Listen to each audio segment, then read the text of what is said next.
요즘 참 덥습니다. 웬만하면 30도가 훌쩍 넘는 날씨입니다.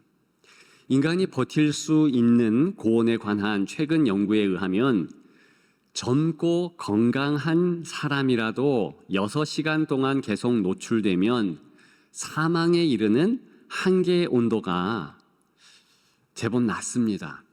청년층은 26도에서 34도, 고령층은 21도에서 34도에 불과하다고 합니다. 즉 35도 이상의 높은 온도에 6시간 있으면 최소 열사병에 걸리고 죽기도 한다는 것입니다. 그래서 그럴까요? 사실 사람 몸은 추위보다 더위에 또 열에 민감하게 창조되었지요. 우리 몸에는 땀샘, 땀구멍만 400만 개가 넘습니다. 더울수록 땅을 방출해서 몸을 시원하게 하는 그런 일종의 자동 냉방 시스템인 셈이지요. 자동 온방 장치는 없습니다. 냉방 장치 있는 거 보니까 온도에 또 높은 열에 민감한 것이 사실입니다. 오늘 본문에 섭씨 100도씩 되는 그런 펄펄 끓는 것이 나오고 있습니다. 뜨거운 사랑 아닙니까? 22절에 보니까 뜨겁게 서로 사랑하라. 우리의 영혼은 이 뜨거움에 민감하지 않을 수 없습니다. 우리의 몸이 반응하는 것보다 더 민감합니다. 그러나 이 뜨거움에는 한계의 온도가 있지 않습니다. 한계치가 없는 것이지요. 이것이 영적인 뜨거움과 우리 육적 뜨거움의 차이점입니다. 정말 뜨거우면 뜨거울수록 좋은 것이 오늘 본문의 뜨거운 사랑입니다. 바로 이 뜨거운 사랑에 대해서 몇 가지 사실을 주목하며 나누려고 합니다. 그 첫째는요, 이 사랑이 하나님 사랑이라는 것이지요. 뜨겁게 서로 사랑하라. 이 사랑하라 단어 자체가 아가파오, 아가페, 즉 하나님 사랑을 의미합니다. 사람의 사랑은 너무 뜨거워도 문제가 될 때가 많이 있습니다. 로미오와 줄리엣의 정열적인 사랑을 생각해 보십시오.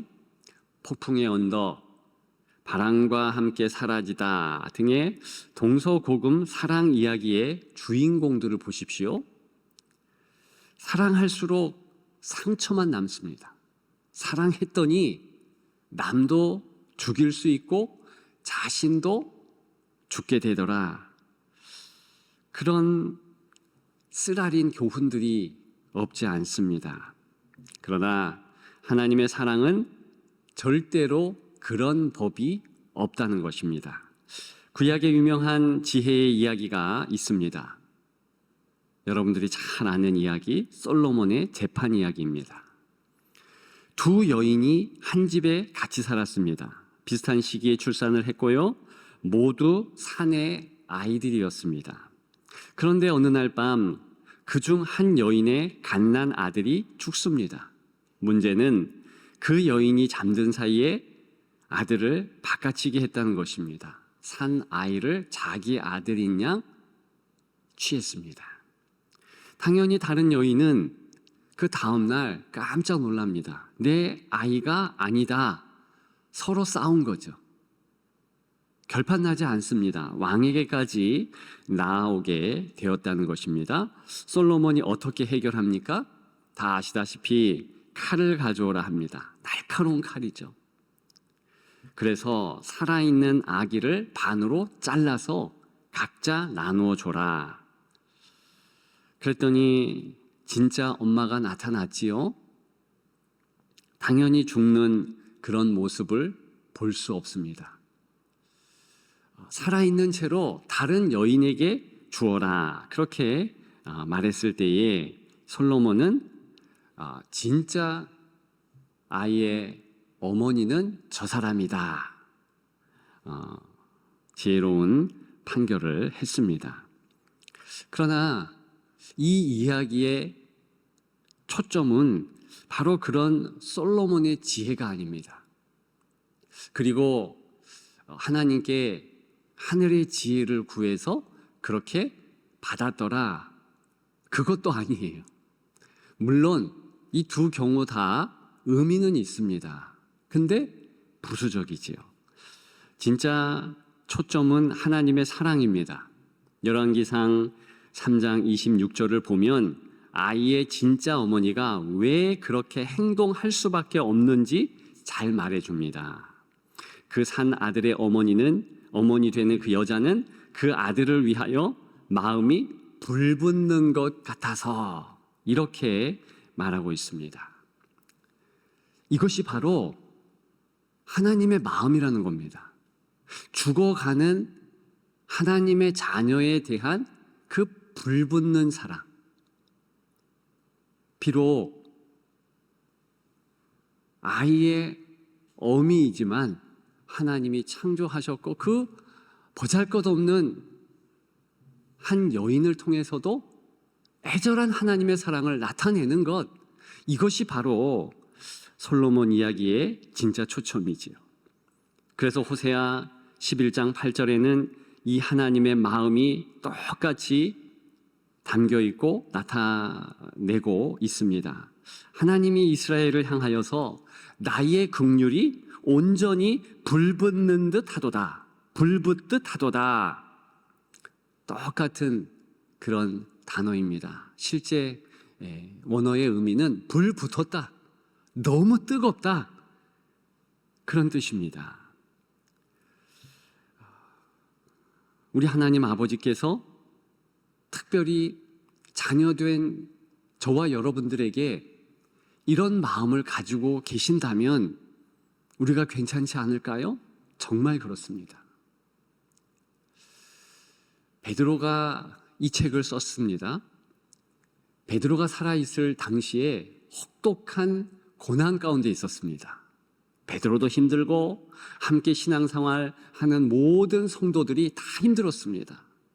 그래서 오늘 본문을 담아내고 있는 베드로 전후서는 고난에 대한 말씀이 가득합니다.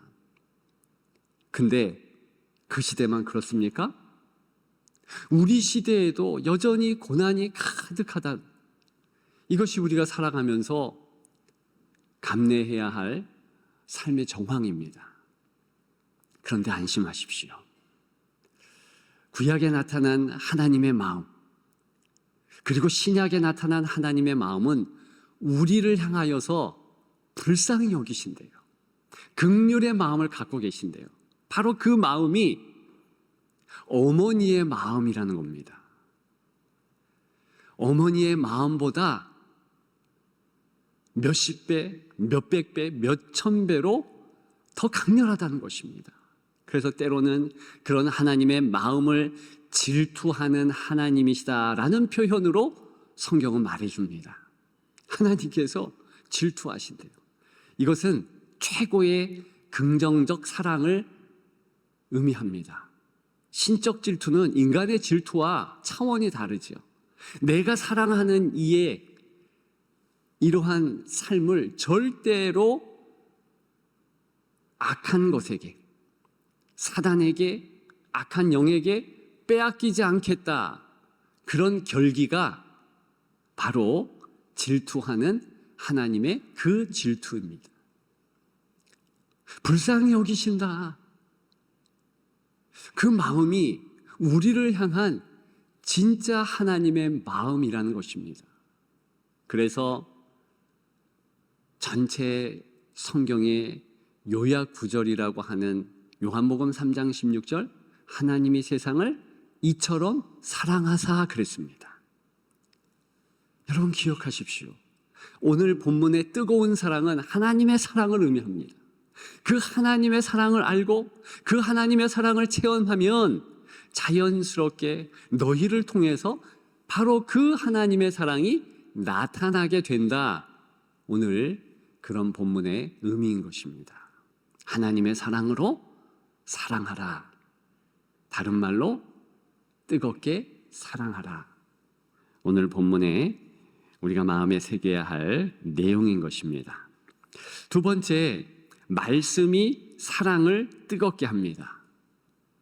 다시 22절 보게 되면 너희가 진리를 순종함으로 그랬습니다.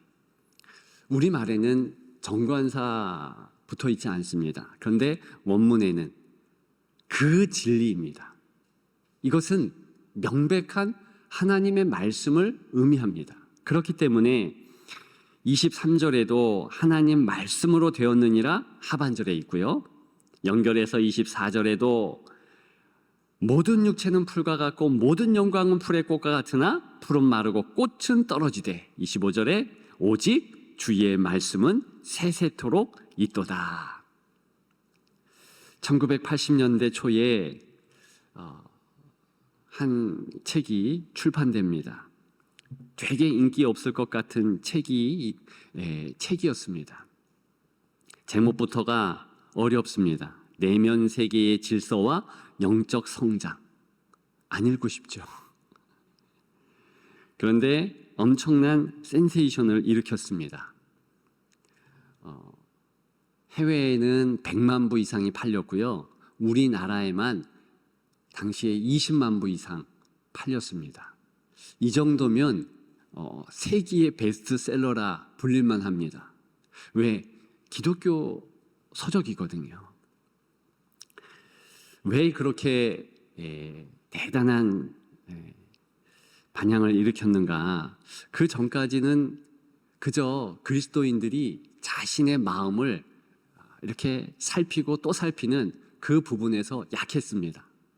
바로 이 책이 그리스도인이지만 반드시 그 마음, 바로 하나님께 올려드리는 그 부분을 바르게 생각하고 바른 어떤 트레이닝의 과정, 훈련의 과정을 겪어야 된다. 그래서 처음으로 이 책에서 말했고요. 그 이후부터는 그런 유의 책들이 본물 터지듯이 출판되었습니다. 아무튼 그 책의 저자 고든 맥도날드는요, 그리스도인을 두 종류로 분류합니다. 쫓겨다니는 성향의 그리스도인이 있는데 다른 한 부류는 부름받고자 하는 성향의 그리스도인이 있다는 것입니다. 쫓겨다니는 성향의 그리스도인은 무엇인가? 말 그대로 자기 욕망. 그래서 그 자기 욕망을 이렇게 쫓아가다 보면 삶이 바쁜 거예요. 쫓겨다니는 거예요. 그래서 항상 바빠. 그런데 부름받고자 하는 성향의 그리스도인은 그게 아니고 예수님과 그 말씀 본연의 관심을 가집니다. 듣고자 마음을 탄다는 거예요. 그러면서 저자는 예수님 당시에 공생의 그때에도 우리 예수님은 그렇게 쫓겨다니는 사람들을 피하셨고 예수님의 말씀과 예수님에 대하여서 관심 있는 자, 부름받고자 하는 성향의 사람들을 찾아다니셨다는 거예요. 이게 핵심입니다.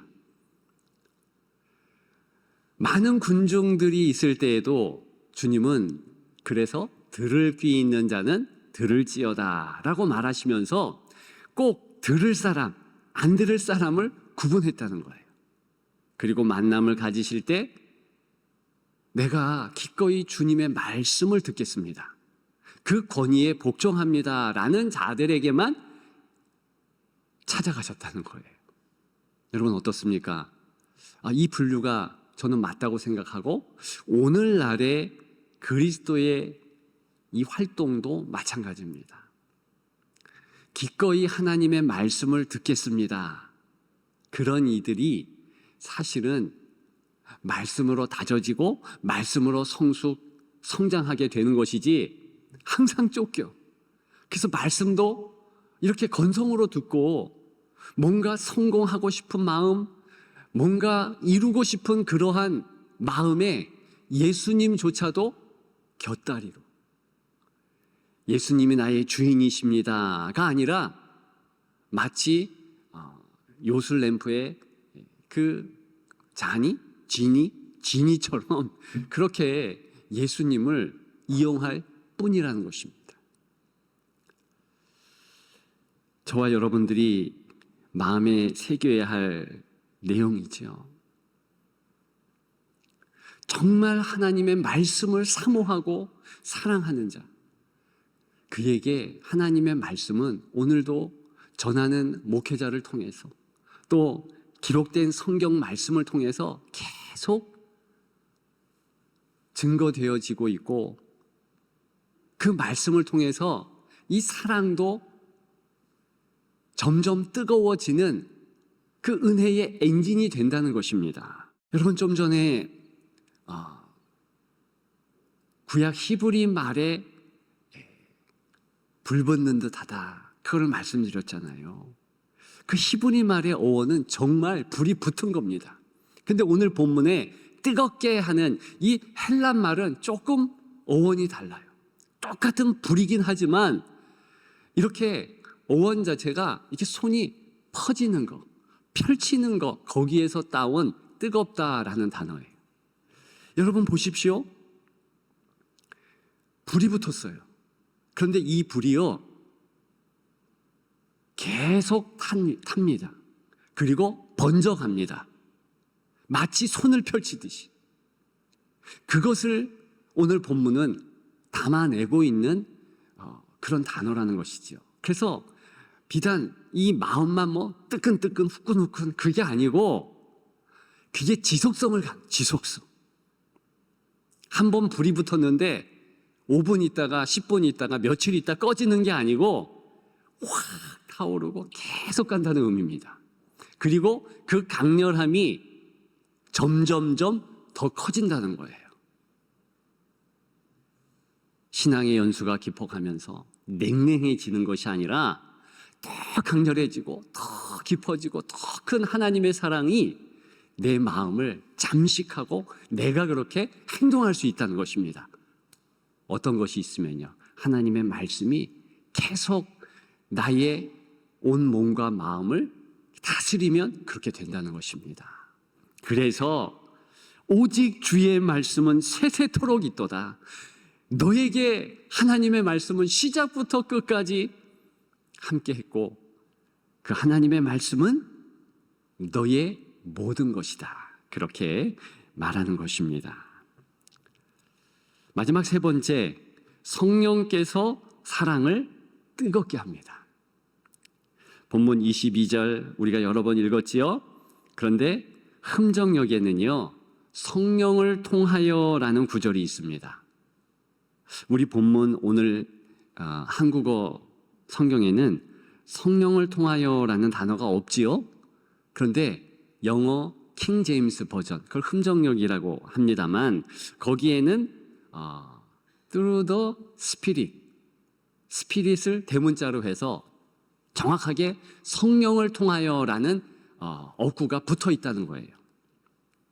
즉 너희가 진리를 순종함으로 성령을 통하여 너희 영혼을 깨끗하게 하여 거짓이 없이 형제를 사랑하기에 이르렀으니 마음으로 뜨겁게 서로 사랑하라, 이렇게 번역했다는 것입니다.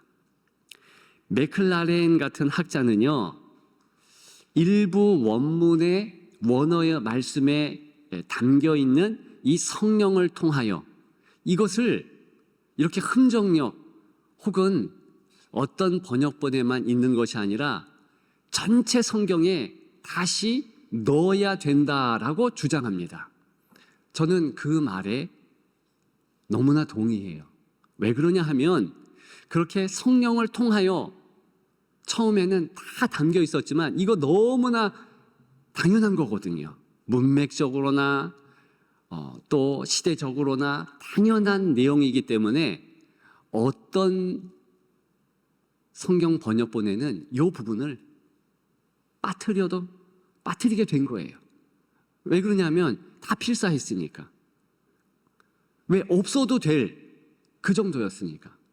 그래서 난회주라는 이렇게 따로 관주 성경 같은 곳에 이렇게 담겨 있듯이 그렇게 쓰여 있도록 되어졌다는 것입니다.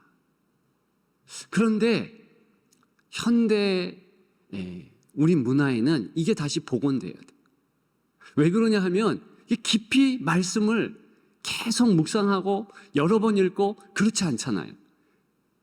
그래서 요 성령을 통하여라는 어구가 여기에 있다 이렇게 여기면 해석하기가 더욱 좋습니다. 여러분, 성령께서 역사하는 곳에 마음이 뜨겁고요, 신앙이 뜨겁고요, 그렇게 정말 뜨거운 성도로 병케합니다. 오순절 마가다락방 10일간 120문도가 모여서 기도했습니다. 그럴 때 드디어 성령이 역사하니까 사도행전 2장 3절에 저는 쉬운 번역 성경이 요 참 잘 번역했다라고 생각하는데, 여기 보니까 혀처럼 생긴 불꽃이 사람들 눈앞에 나타났습니다. 하늘에서 이렇게 혀 있죠? 혀가 이렇게 길잖아요. 쭉 되는 이런 불꽃이 내려왔다는 거예요. 그리고 거기에서부터 혀처럼 다 갈라져서 한 사람 한 사람 위에 머물렀습니다. 여러분, 생생하게 그려지죠? 이게 정확한 그 당시의 모습이에요. 즉, 이 뜨거운 성령의 불이 쫙 퍼졌는데요. 그런데 너무나 놀라운 것은 사도행전 7장 30절 같은 곳에 보면 이 성령의 불꽃이요, 이제 스데반이 뭐라고 그러냐면 모세가 하나님을 만날 때 그 떨기나무 불꽃, 그것과 똑같다, 이런 표현을 해요. 즉, 구약에서도 성령의 이 불꽃이 실제로 이 가시적으로 보여졌고 가시적으로 나타났다는 것입니다. 사실은 구약의 모든 내용이요, 성령의 불이 처음부터 계속 성도와 함께했다. 출애굽기 19장 18절, 또 출애굽기 24장 17절, 맹렬한 불꽃 같은 것이 시온산에 나타났을 때 그것이 바로 성령의 불길이었다는 것을 계속 말해주고, 그 성령의 이 불꽃은요, 바로 오늘의 교회에도 가득하다는 것입니다. 그래서 무엇보다도 사랑이 뜨거워지고 그 사랑 지속하고 하기 위해서는 우리가 인위적으로 사랑해야 돼, 사랑해야 돼, 혹은 도덕적으로 율법적으로 해야 돼 하는 것이 아니라 그저 성령 충만을 위해서 기도하고 같이 모여서 성령의 불타는 교회가 되기 위해서 간구하면 자동적으로 되어진다는 것입니다. 120문도가 성령 충만 되었더니 어떻습니까? 모든 자신들이 가지고 있는 물질에서 좀 나눌 수 있는 것을 아깝지 않는 그런 마음으로 다 남들을 위해서 내어놓습니다. 서로 통용했다 그래요. 그게 자연스럽게 됩니다.